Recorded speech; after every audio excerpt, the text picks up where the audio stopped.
Сәлеметсіздер ме, құрметті әріптестер? Біз енді факультатив бар, мектептер бар бізде. Сол факультатив бар мектептерде күнделік кезет бойынша есептелді дегенді қалай қоямыз, сол бойынша сұрақтар түсіп жатыр, соны көрсетемін. Ол үшін сіздер ХББ дегенге кіресіздер, соның ішінде журналдар дегенге кіресіздер.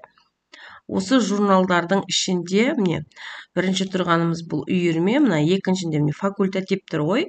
Осы факультатив деген ашасыздар. Сол жерде міне көзіңізге көрініп тұрғандай папка тұрады. Осы папканы басасыздар. Сол кезде сол мектептің міне парасаттылық және этика деген факультатив ашты. Бірақ енді біздерде 1 маусымнан 30 маусым ашылып тұр. Ол үшін біз ол күндері оқыған жоқпыз. 31 күннен бітті. Сондықтан соңғы айды май айын болмаса мамыр айында 1 менен және 31 күні бітті ғой. Сол екеуін алып аламыз. Сонда бізде соңғы күн шығады. Міне осы жерде міне есептелді деген сөзді біз жазуымыз керек. Ол үшін қорытынды жұмысын басасыздар. Басқан кезде осындай шығады. Және сіздерде жұмыс типі дейді. Осы жұмыс типін сіз жыл деген жыл сайынғы аттестация дегенді басасыздар. Және сақтай, мына жерде ұмытып кетпеңіздер, сақтамас бұрын соңғы күн міне 24 осыны көрсетулеріміз керек. Сөйтіп сақтайсыздар. Мінекей.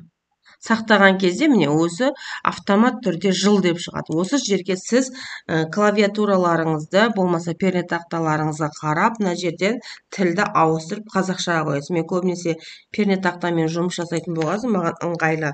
Және бас әріппен ЕСП деп жазамыз.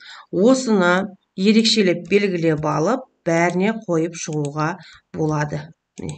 Осылай сіздер әрбір сыныпты, әрбір классқа есептелді қоюыңыз керек. Тәбіл шығарған кезде де, аттестат шығарған кезде де осы таңдау пәндеріңіз болмаса факультатив таңдар қазір журналға түсіп жатыр ғой, аттестатқа түсіп жатыр ғой, аттестат жазған кезде бұл бітіруші класстарға өте керек. Қателеріңізге жараса мен өте қуаныштымын. Менің каналыма тіркеліп, лайк, комментарий жазуды ұмытпаңыздар. Бұдан да қызықты сабақтарым болады.